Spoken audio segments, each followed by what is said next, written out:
Psicanálise Coinonia. Curso completo de formação em Psicanálise Clínica. Módulo 2, aula 3, a teoria da técnica psicanalítica. Do princípio básico, tornar consciente o inconsciente, deduz-se a regra fundamental para o paciente, que é chamada de método de livre associação. É igualmente aceita por todos, embora exista algumas diferenças no modo de introduzi-la na situação analítica. Método de associação livre. Esse método substitui o antigo método catártico, tendo se tornado desde então a regra fundamental do tratamento psicanalítico, o meio privilegiado de investigação do inconsciente. O paciente deve exprimir todos os seus pensamentos, ideias, imagens e emoções, tais como se apresenta a ele, sem seleção e restrição, mesmo que tais materiais lhe pareçam incoerentes, impúdicos, impertinentes ou desprovidos de interesse. Tais associações podem ser induzidas por uma palavra, um elemento de sonho ou qualquer outro objeto de pensamento espontâneo. O respeito a essa regra permite o aparecimento das representações inconscientes e atualiza os mecanismos de resistência. Freud estabelece como equivalente da regra fundamental para o paciente, uma regra fundamental para o analista, designando-a com o termo atenção flutuante. Atenção flutuante, regra técnica a qual tenta se conformar o psicanalista, ao não privilegiar em sua escuta nenhum dos elementos particulares do discurso do analisado. A atenção flutuante é a contrapartida da associação livre proposta ao paciente. Freud formula essa técnica em 1912 da seguinte maneira: não devemos atribuir uma importância particular a nada daquilo que escutamos, sendo conveniente que prestemos a tudo a mesma atenção flutuante. Igualmente, determina que o inconsciente do analista se comporte em relação ao inconsciente do paciente como ouvinte telefônico em relação ao microfone. A atenção flutuante pressupõe, portanto, da parte do praticante a supressão momentânea de seus pré-julgamentos conscientes e de suas defesas inconscientes.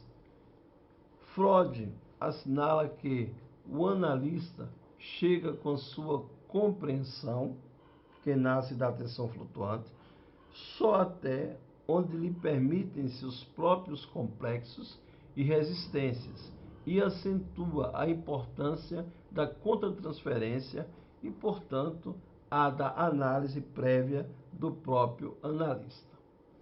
Contratransferência é o conjunto de reações afetivas, conscientes ou inconscientes, do analista para com seu paciente, e mais particularmente a transferência deste.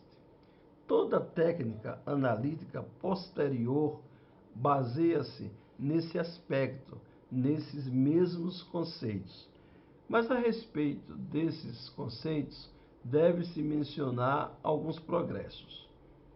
Os processos psicológicos do analista têm sido estudados desde então detidamente.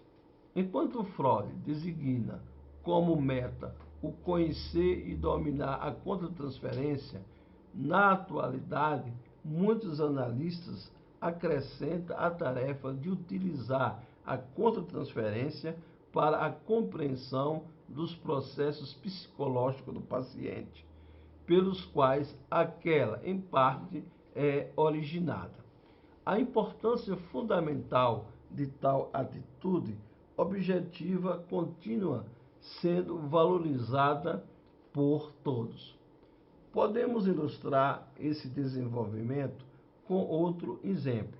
Freud, ao expor os motivos de seu costume de sentar-se detrás do paciente, diz que não queria que as expressões de seu rosto desse motivo ao paciente para fazer interpretações e influísse em suas comunicações.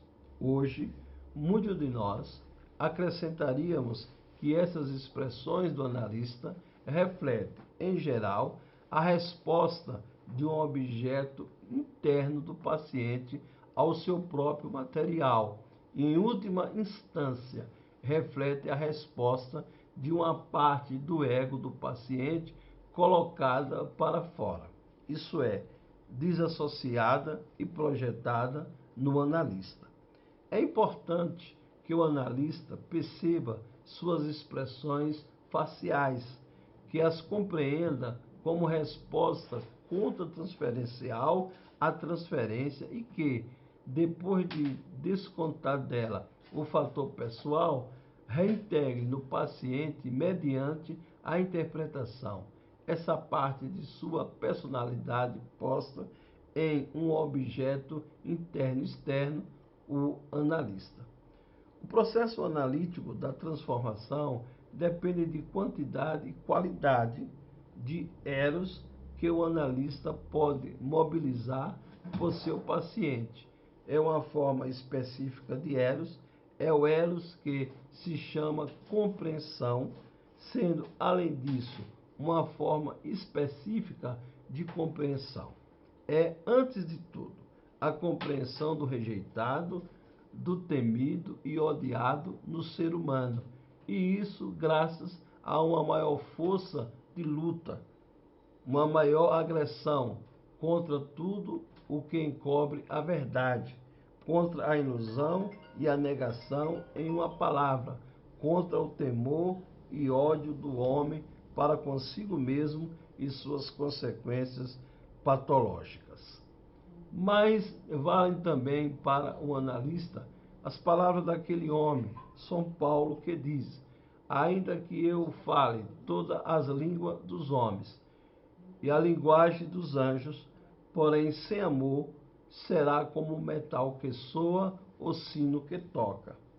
Quando interpretamos para o paciente algo que ele rejeita de sua consciência, por exemplo, um aspecto de sua agressividade, sem incluir nessa interpretação a parte de seu ego que efetua a rejeição, temos como consequência o paciente vendo em nós aquela parte que é rejeitável de seu ego.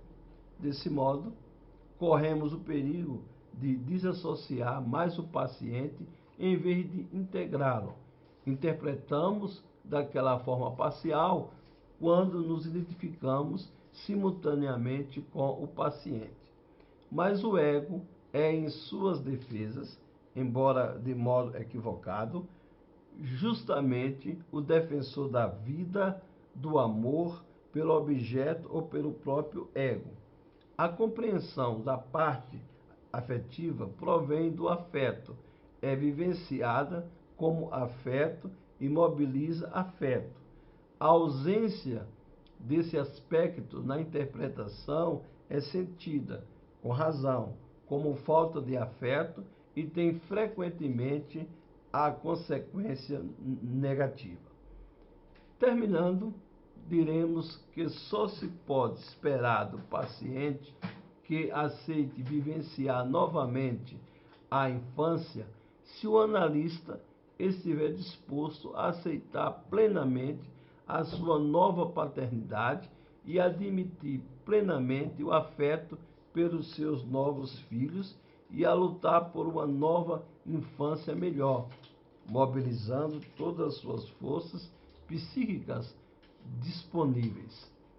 Sua tarefa consiste, idealmente, num interesse constantemente vivo e empatia contínua com os processos psicológicos do paciente, numa micro e macroanálise metapsicológica de toda expressão e de todo movimento mental, sendo sua atenção a energias principais dirigida a compreender a transferência, a nova infância presente a todo momento e a superar seus aspectos patológicos mediante as interpretações adequadas.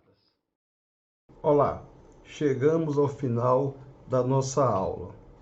Preste atenção nas dicas importantes. Dica número 1. Faça o download da aula. Dica número 2. Após o download, estude a apostila para a prova.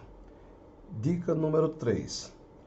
Você pode tentar fazer a prova até 2 vezes sem pagar taxa extra. Você precisa alcançar 70% para ser aprovado. Final de aula. Te aguardo na próxima.